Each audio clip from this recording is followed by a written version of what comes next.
Well, the need for sustainable energy affects everyone on the planet, but Nigerian Alabi Olushola is not taking the challenge lying low. He's been experimenting with how to find power in a potato. Chris Elems has this report. Potatoes, syringe and needle, cables, black tape, a plastic bowl, clamps, conductors, bulbs, insulator, gloves, a bottle of ink. These are what this 33-year-old Nigerian is using for this research to generate electricity. In this makeshift laboratory, he demonstrates how to generate 3 volts, which can only power bulbs. So here, because it's in series connection, you see there's a connection here, this wire. So you see the same wire pass to this place. Okay. That is the same wire. So that is, this one is very long, but this same wire, let me show you. This wire, you see, connect to the second one here, from the second one to the third one here. Okay. So the same process repeated here.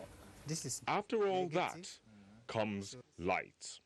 The school certificate holder explains the inspiration behind this. I started my research on how can we generate electricity, because I believe that there is no problem in this world that don't have a solution, except you have not discovered the solution. So I keep on every day, day and night, try all the means. How can we truly generate electricity from nature, apart from the one everybody used to hydroelectric. So that's where I started my research day and night. So, but of recent, so I just came to understand that this potato, it's not actually potato can generate light. Banana can also generate light.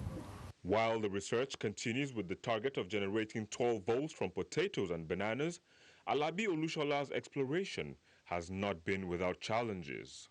The first time I tried it, a lot of times it didn't work. But the first time I tried to read with meter, and I said, wow, this thing peak, so I'm happy. But then the bulb did not light, so I tried to bring more potatoes. So I keep on, I use a galvanized nail, so I tried to put it more deeper. So the deeper, the better. So, and I use the other one for the positive. So to make my connection to be easier. So, and around this, around February this year, so I actually see that this thing bring light. So I'm very happy that, oh, so all this year I've been trying all this, it's truly working. So when it's power, so I have to test it, what is the ability of this discovery. So, and I can see that this thing lasted for 40 days. So the potato will rot and spoil. So I will still have to renew it again. In the face of the challenges of electricity supply due mainly to inadequate generation and poor transmission infrastructure, alternative sources such as Olushola's may someday be the way to go. We go next to outer space, where the crew of the International Space Station have provided a perspective of our planet in IMAX film. From high up on the Earth's natural beauty is evident, as is the environmental impact we're having on our planet. VOA's Penelope Pulu has our story. We began with a home of lush green forests, animals, and plants.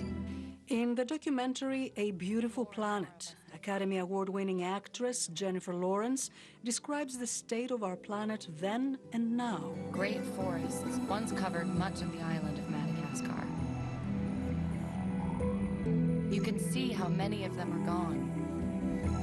Without tree roots to anchor it, the red soil oozes downhill, clogging the rivers and vanishing into the sea. Film footage taken from space shows the Greenland ice sheet melting at an alarming rate. The meltwater flows down under the ice and out into the ocean. If the whole ice sheet were to melt, sea levels could rise 6 meters. As the level rises, low-lying coastal areas will submerge. the city of New Orleans could be gone.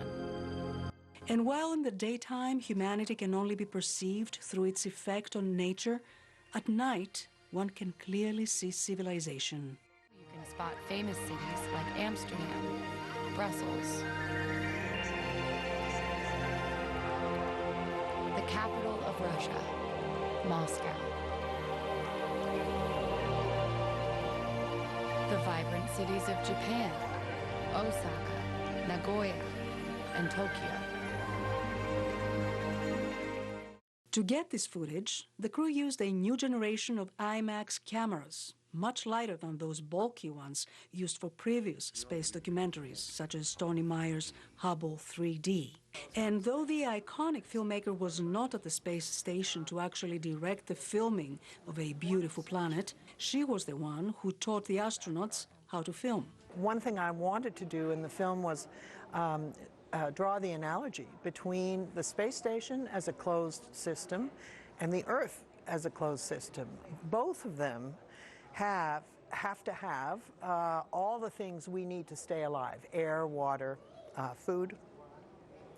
Only on the space station you get resupply ships. And the underlying message of the film is that Earth doesn't get resupply ships. Her message: don't dream of colonizing planets eons away. Clean house instead. Take care of Earth's natural beauty, its fragile atmosphere, because if it dies, we die with it. Penelope Pulu, VOA News, Washington. And that's our show for today. You can watch Africa 54 on our website anytime at voaafrica.com. You'll also find the world's biggest news stories there around the clock. I'm Esther Githo-Ewart in Washington. Back to Lagos for a final word. Well, thank you. Be sure to check out our website, channelstv.com, for information about everything happening right here in Lagos and around Nigeria. I'm Cynthia Are. Thanks for watching and enjoy the rest of your day.